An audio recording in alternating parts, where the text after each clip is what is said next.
The great black ocean of space stretched endlessly in every direction. Stars glimmered, cold and sharp, like a million distant eyes, and ships of the starry empire moved quietly through the void. They were warships, strong and sleek, able to destroy a world and ours. Yet when those ships neared one small blue planet, they always slowed. They always turned away. And no one ever explained why. Commander Varel had noticed this since his first year in the fleet. The Sari were conquerors by nature. They had burned colonies, enslaved species, and crushed defenses on planets far larger and richer than this one. But when Earth appeared on the navigational charts, something changed. Orders would shift. Missions would be altered, and no one, not even the most bloodthirsty admirals, would mention an attack. The official reason was simple. Earth was not strategically valuable. It had no rare metals in vast quantities, no major trade routes, no political power in the galaxy. But Varel had read the same files every officer could access. He knew the truth was stranger. Earth had no planetary shield, no orbital defense stations, no standing fleet in space. From the Empire's perspective, it was a gift waiting to be taken. So why did no one take it? Varel sat alone in the observation deck of his ship, the cold edge watching Earth rotate below through the glass. The planet was beautiful, far more colorful than most inhabited worlds he had seen. Blue oceans, white clouds, green landmasses, and shimmering city lights on the night side. From here, it looked like a fragile jewel. It's an easy kill. He frowned, leaning forward in his chair. The planet's communication signals filled the background music. Voices, laughter, arguments, 1,000 languages overlapping into one great hum of life. These humans didn't even try to hide their presence from space. They broadcasted openly, carelessly. "Commander?" The voice of Lieutenant Sarah, his second in command, broke the silence. She stood at the doorway, holding a data pad. "Patrol route has been updated. We're to adjust course immediately." "Let me guess," Varel said without turning. "We're being sent away from Earth's orbit." Sarah hesitated. "Yes. Direct orders from High Command." "We're to move to the outer rim, and enough," Varel said, standing. He walked past her, his claws clicking against the metal floor. "Do you know why they never let us approach?" "This planet?" Her expression tightened. "I know better than to ask questions about it." "Exactly," Varel said. "Everyone knows better, which means there's something to know." She followed him to the command table, where a glowing star map floated in the air. Earth's location pulsed faintly, marked with a simple neutral icon. Varel reached out and expanded the display. No military presence worth noting. No alliances. With major powers, no natural barriers that could stop us. And yet untouched. "Perhaps the stories are true," Sarah said quietly. Varel looked at her sharply. "What stories?" Her eyes flickered toward the observation glass, as if checking. "To see if anyone was watching. When I was a cadet, I overheard 2 veterans speaking. They said the Empire tried once long ago, sent an entire fleet. None returned, no wreckage, no signals, just gone." "That's impossible," Varel said, though the back of his neck felt cold. "The galaxy doesn't just swallow fleets whole." "Earth might," she said. He dismissed her with a wave, but her words stayed in his mind. The galaxy was full of ghost stories worlds, haunted by strange radiation. Planets cursed by disease, colonies destroyed by predators no one could describe. But those worlds were usually dead afterward. This one was alive, thriving, laughing into the stars. Later, alone in his quarters, Varel called up the deep archives.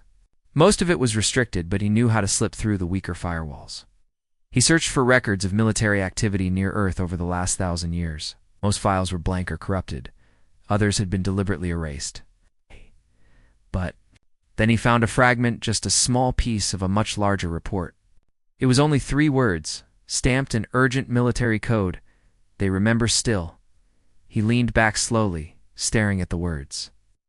They didn't explain anything, but they made his skin crawl. Who remembered the humans? And remembered what? The next day. The cold edge followed orders and left Earth's orbit, but Varel's mind was no longer on the patrol route. He began sending encrypted messages to old contact spies, smugglers, exophysers who owed him favors. A few sent vague warnings. Don't ask about Earth. It's not worth your life. One reply was different. It came from a smuggler named Rallic, a man Varel had arrested once but later freed in exchange for information. The message was short. Meet me in the Virulon Belt. I have what you're looking for. 3 standard days later, Virulon sat in a shadowed corner of a dimly lit docking bay. The air smelled of oil and stale oxygen. Rallic shuffled in, his clothes tattered, his skin pale from years in deep space. He dropped a small metal case on the table between them. That's it, Rallic said, voice low. Everything I could keep hidden after the purge. Inside the case was an old paper star Mapriel paper, rare and valuable in the galaxy. Earth's location was marked in red ink, the kind that never faded. Around it were notes in a handwriting Varel didn't recognize. Do not approach. They are patient. It waits beneath. What is this? Varel asked. Rallic's eyes darted toward the bay entrance. The last time anyone tried to take Earth, I was there. It's just a deckhand on a freighter in the invasion fleet. The humans never fired a shot at us. We entered their orbit waiting for orders. Then, he swallowed. Something rose out of their oceans. It wasn't a ship. It wasn't alive, not the way we understand life. It moved like the sea itself had decided to kill us. Why are you still alive? I ran, Rallic said simply. Jumped ship before it reached us. My escape pod drifted for weeks before a patrol found me. Everyone else? Gone. No wreckage, no bodies. Virel stared at the smuggler for a long moment. You expect me to believe that? I don't care if you believe me, Rallic said, pushing the map toward him. But if you go there, you'll see, and you won't come back. As Varel left the docking bay, the star map felt heavy. In his hands, the words "it waits beneath" burned into his mind. He had seen the oceans on Earth, vast and deep, covering most of the planet. He wondered how much could be hiding in them. Back aboard the Cold Edge, Varel set the course. Not to the outer rim as ordered, but back toward Earth. He told no one. The real reason. The crew thought they were recalibrating long-range sensors in the sector. When the blue planet came into view again, he felt a strange mix of excitement and unease. He ordered the ship into high orbit, directly above the largest ocean.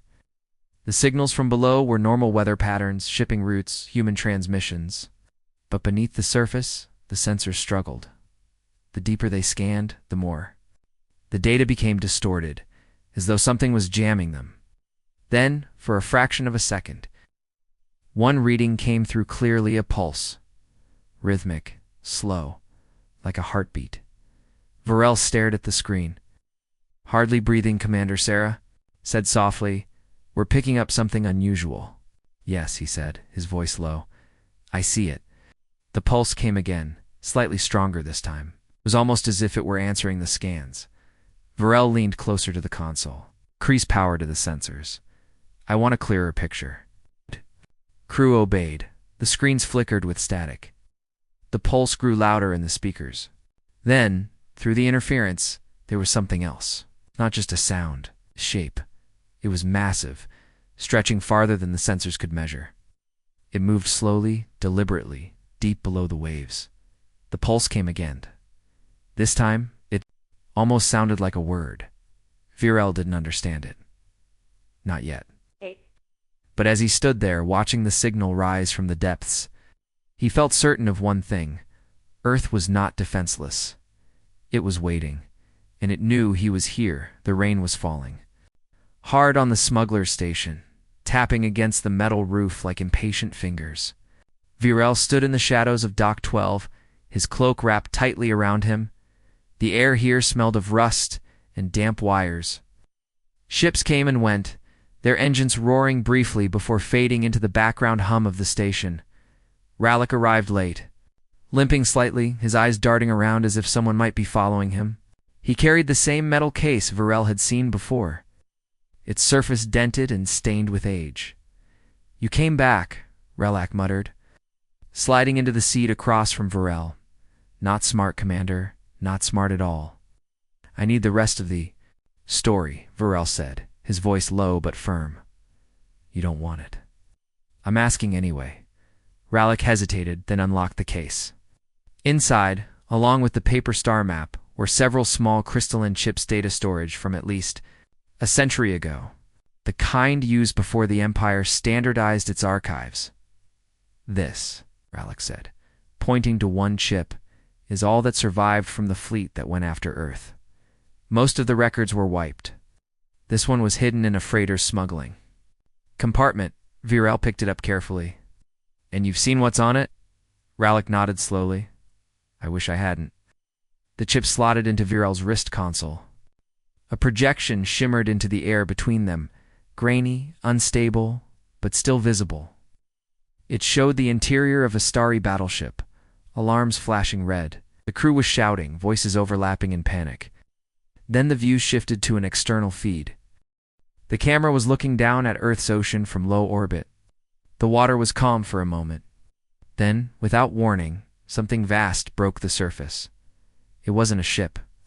It wasn't even fully solid. It looked like the ocean itself was rising. In a massive column, higher and higher, until it blocked the view of the horizon. The edges churned and foamed, but the center moved like muscle. In the recording, the crew screamed. The feed went white. Static. That was the last thing transmitted, Rallick whispered. Every ship in the fleet vanished minutes later. No debris, no distress calls, just gone. Rel replayed the moment again and again, studying the strange shape in the water.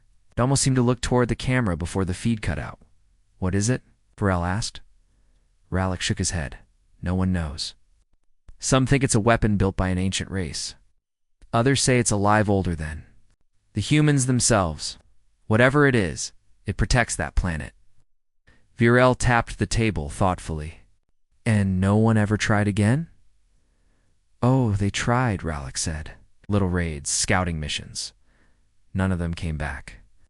After a while, the Empire stopped mentioning Earth at all. It became a ghost in the star charts. The smuggler leaned forward, his eyes narrowing. Listen to me. Whatever's under that ocean isn't just dangerous, it's aware. It knows when it's being watched. If you go digging for it, it'll come for you too. Varel stood, pocketing the data chip. Then I suppose I should be ready. Rallick slammed his hand on the table. You're not hearing me. It doesn't matter how ready you think you are. You'll lose. We all lose.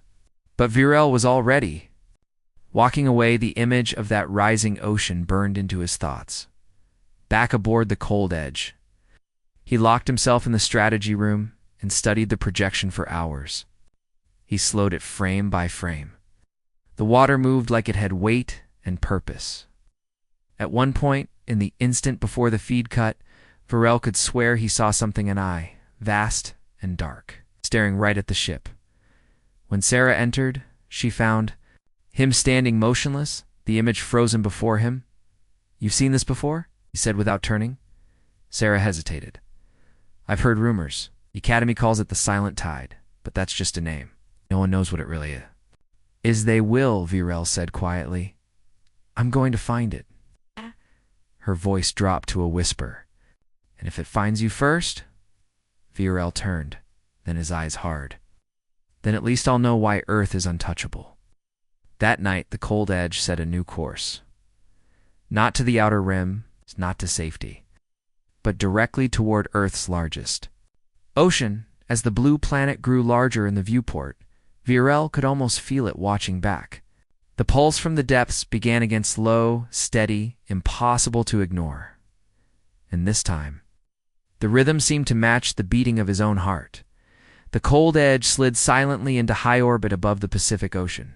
From this height, the planet looked Comet's surface broken only by drifting clouds and the gentle curve of the horizon. But Varel knew better now. The calm was a lie. The rhythmic pulse had grown stronger over the last hour, slipping into the ship's audio sensors like a slow, deep drum beat. It was not random. Each beat was spaced perfectly, like the measured breath of something alive. Commander, Sarah said from the helm, her voice tight. We're receiving interference from below the ocean floor. It's not natural. No planetary body should produce a signal like this. Virel stepped closer to the viewport. The sunlight glinted off the waves far below, blindingly bright. Increase power to the scanners. I want a full spectrum reading. Crew obeyed. Energy hummed through the ship as the scanners dove deep into the planet's oceans. The results came back distorted lines of static, flickers of impossible readings, and then something changed. The interference stopped. The pulse became sharper, louder, and Virel was sure closer. "Sir," the sensor officer said slowly, "I think it's answering us." The bridge went silent. On the main display, the image of the Pacific zoomed in. Scanners picked up movement far beneath the surface.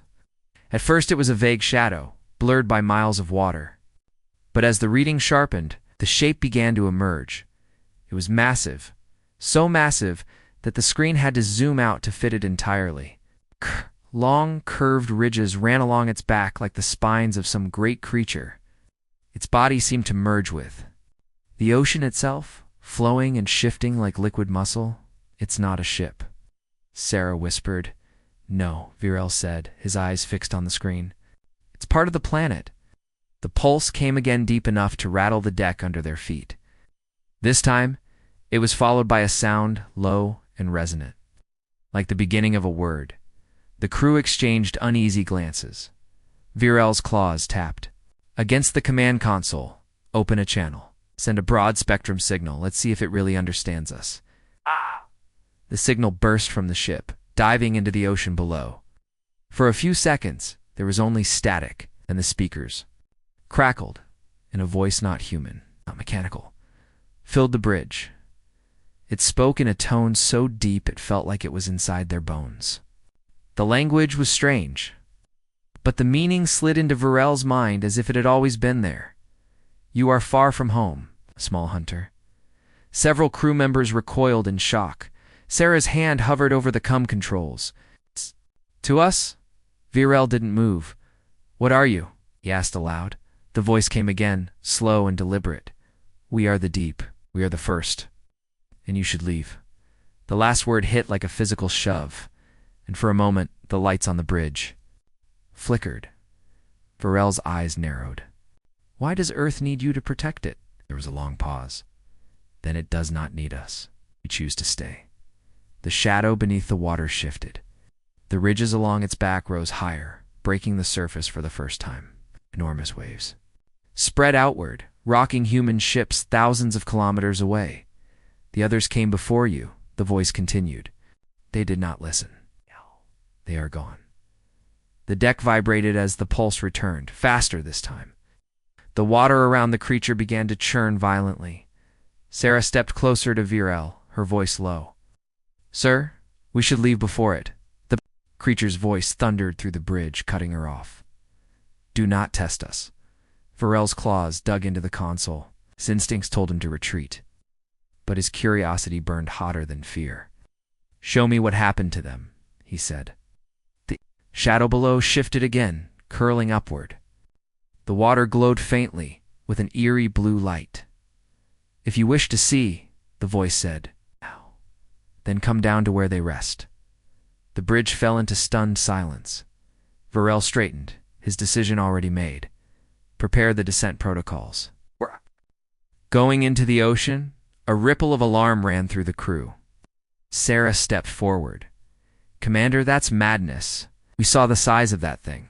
We won't survive." "Perhaps," Virel said. "Perhaps we'll learn the truth no one else has lived to tell." Far below, the creature sank back into the deep, its glowing form disappearing into blackness. The pulse faded to a low, steady beat as if it were waiting for them. Virel looked down at the planet one last time before turning to his crew. "Ready the ship?" "Answers are beneath the surface." And somewhere in the dark ocean, something ancient smiled. The cold edge descended through Earth's atmosphere, the heat shielding glowing bright against the friction of re-entry. Clouds tore apart around the ship's hull, revealing the endless blue expanse of the Pacific below. Virel stood on the command deck, eyes fixed on the shifting water. The pulse from the depths was no longer faint. It was strong enough to rattle panels loose and make the air hum in their lungs. The crew worked in tense silence. Every alien instinct they had screamed to turn back, to flee into the safety of space. But Varel had given the order, and his voice left no room for disobedience. The ship hit the ocean's surface with a booming splash. Viewports, blotting out the sky. Artificial lights cut through the darkness in long trembling beams. They began their slow descent. Meters turned to kilometers. The sunlight faded, replaced by the black weight of the deep. Strange luminescent shapes drifted past creatures unlike anything in Zethary records. Their bodies twisting slowly in the pressure-heavy water. The temperature dropped sharply. Sensors groaned under the crushing depth. Then the voice came. Again, it wasn't through the comms, it wasn't in the air. It was inside their minds. You should have left when I warned you. Several crew members flinched and clutched their heads. One whispered a prayer in the Zethary tongue. Varel forced himself to stay calm. I came for answers, he thought deliberately, hoping the thing could hear his intent. I want to know why no one dares to take this planet. The voice was slow and heavy, each word like the shifting of tectonic plates. Because they remember still, because we remember. What do you remember? Varel asked aloud, his voice sharp. In the dead silence of the bridge, there was a pause, so long that the only sound was the groan of the hull under pressure. Then a time when the sky burned and the sea rose to meet it. A time when they came with fire and hunger. They thought Earth was theirs to claim. They were wrong. The lights flickered. Something vast moved just beyond their range of vision. Sensors tried to track it but failed, as though the machine itself refused to look directly at it. We are the deep, the voice continued. We were here before the first breath of your kind. We watched the stars form. We have drowned empires greater than yours. Sarah's voice shook. Commander, I think it's all around us. We're inside its territory. Varel ignored her. What are you protecting? The humans. There was a low, rumbling sound laughter, though it was not a sound any living thing should be able to make. We protect nothing. We keep balance. Humans are small, but they are ours to test, not yours to take. The darkness outside shifted, and for a moment, the viewport was filled with an enormous, unblinking eye. It was black, but within that blackness swirled galaxies of faint light, as if the creature carried pieces of the cosmos inside it. The scale of it dwarfed the ship entirely. Varel's crew froze in place, their breath caught in their throats. The eye lingered, studying them like insects under glass. Leave now and live. Stay and join those who rest beneath. Varel's voice was steady. Show me what happened to them. The creature's presence pressed against their minds, heavy and cold. You wish to see? Then you will see the ocean around them darkened further until even the ship's lights seemed swallowed whole. Shapes began to appear in the gloom-twisted metal hulls. Alien banners hanging in tatters, the bones of creatures no one recognized. There were hundreds, thousands, entire fleets entombed on the ocean floor, their final resting place illuminated. By the faint glow of coral-like growths clinging to their hulls, one of the crew let out a strangled sound. Those ships, they're from half the galaxy. They are the ones who did not listen, the voice said. We keep them close. They are. Warnings for the next. Varel felt the weight of its centuries of slaughter, each ship a grave marker. And still, something in him refused to turn away. Why spare me? He asked quietly. The creature's voice sank into him like cold water. Because you asked first. That is rare. For a long moment neither spoke. The great eye blinked once, slow. As a glacier? Leave, Commander Varel. Your story will keep them away, and if they do not listen, we will remember again. The pulse slowed, returning to its earlier steady beat. The pressure eased. The wreckage faded into the black as the ship began to rise. No one on the cold edge said a word. The only sound was the deep, distant heartbeat. Fading as they ascended toward the light, the cold edge broke through a thin layer of lightless water, and the sight beyond the viewports made even the most hardened Astari warriors go silent. The ocean floor stretched out in every direction, a vast graveyard lit by the dim glow of strange coral growths. The light revealed twisted skeletons of ships, some ancient, their designs unknown to any archive, others far more recent. their hulls still bearing the insignias of alien empires that Varel recognized instantly. There were hundreds of them, scattered like the bones of a long-forgotten battlefield. Some lay split in half, their jagged edges gnawed by time and pressure. Others were crushed completely flat, as though by a force too vast to comprehend. Sarah's voice was barely a whisper. That one, she pointed toward a massive wreck. Lying half-buried in silt? That's a Drenak battlecruiser. They were feared across 3 sectors, and it's just dead. Another crew member swallowed hard.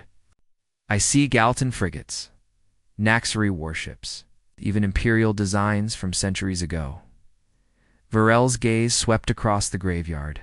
The scale of it was staggering. This wasn't the aftermath of one battle, it was a collection. A warning, the voice came again, deep and resonant inside their minds. They all came. They all believed themselves stronger than the deep. And now they rest here. One wreck caught Varel's attention, a massive jagged shape near the center of the graveyard. Unlike the others, it was strangely untouched by coral. Its hull was blackened and warped, as though scorched by unimaginable heat. What happened to that one? He asked aloud. The creature's voice darkened. They struck first. We answered for a moment. An image formed in Virel's mind, not a memory of his own, but something given to him. He saw the blackened ship in its final moments, its weapons firing into the ocean, tearing through waves that refused to part. Then the sea itself rose up, slamming into the vessel with impossible force. Lightning born from nowhere struck. Down through the storm, and the ship was dragged beneath by something far larger than it was. The screams of its crew were swallowed instantly. The image faded, leaving behind a chill in Virel's chest. Around them, the graveyard seemed to shift. Shadows moved between the wreck's massive shapes, sliding just out of sight. It's too fast and too silent for something so large. Commander, Sarah said, her voice trembling, I don't think we're alone down here. Varel's claws tapped. Against the command rail. We've never been alone. From the darkness between 2 shattered cruisers, a new form emerged, smaller than the colossal guardian they had seen before. But still the size of the cold edge, it swam with impossible grace, its body shimmering faintly with bioluminescence. As it passed one of the wrecks, it ran a massive fin along the hull like a predator, brushing against the bars of a cage. The deep is not one, the voice said. We are many.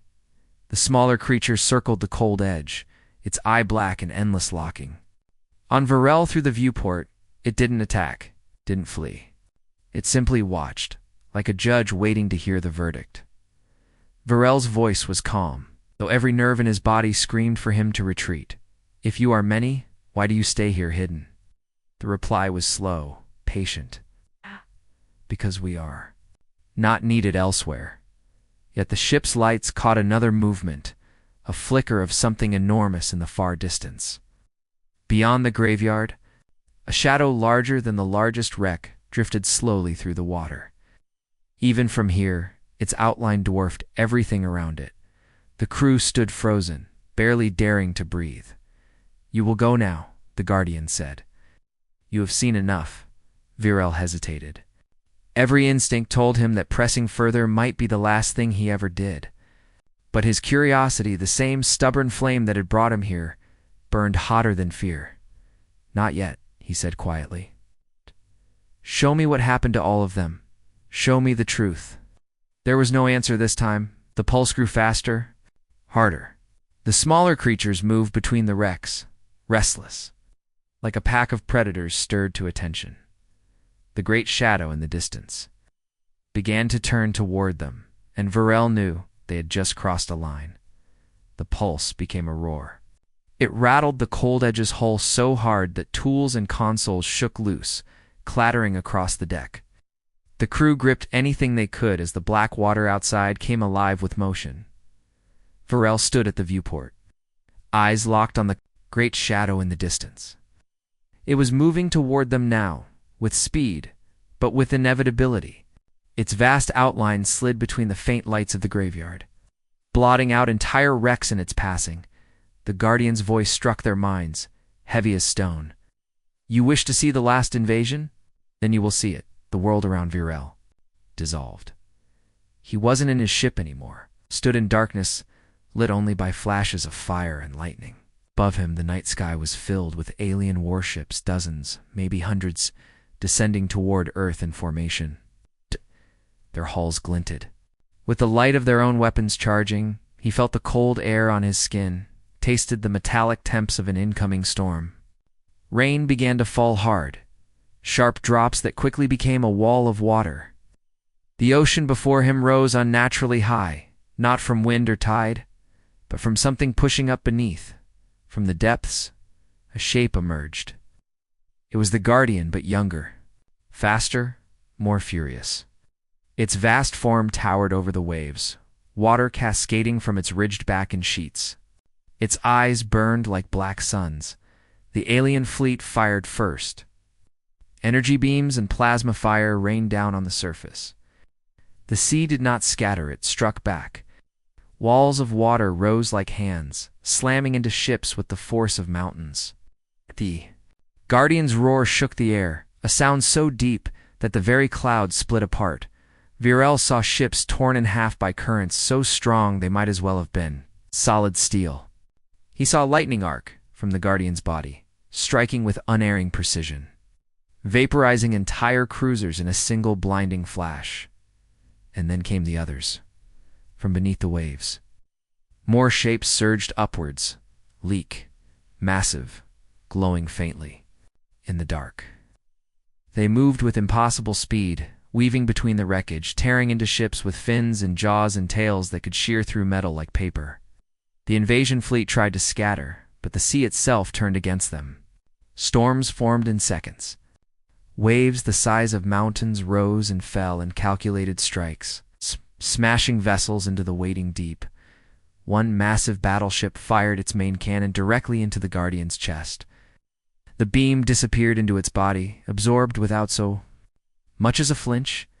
The Guardian's answer was a single, crushing blow from a wave so high it blotted out the stars. When the water fell, the ship was gone. The battle didn't last long. Minutes, maybe less. The ocean calmed as quickly as it had risen, leaving only fragments and sinking wrecks behind. The survivors, if there were any, ever surfaced. The vision ended as suddenly as it began. Was back on the cold edge, gasping for breath as though he had lived it himself. The crew stared at him. They had seen it too. The images were burned into their minds. Sarah's voice was hoarse. No one could fight that. The Guardian spoke again, its tone final. Now you understand. Earth is not defenseless. Earth is not weak. We remember and we wait. Outside, the massive shadow had drawn close enough to fill the viewport entirely. Its ridged back seemed to stretch forever, and its single, unblinking eye fixed on Virel. Leave, Commander. Tell them to stay away. For the first time, Virel felt the urge to obey, not out of fear for himself, but because he knew with absolute certainty that any who ignored this warning would vanish as completely as the fleet he had just witnessed. The creature drifted back into the dark, its glowing shape fading until the graveyard was all that remained. The smaller Guardians followed, disappearing into the black. Ow. The ocean stilled. Virel exhaled slowly. "Take us up," he said.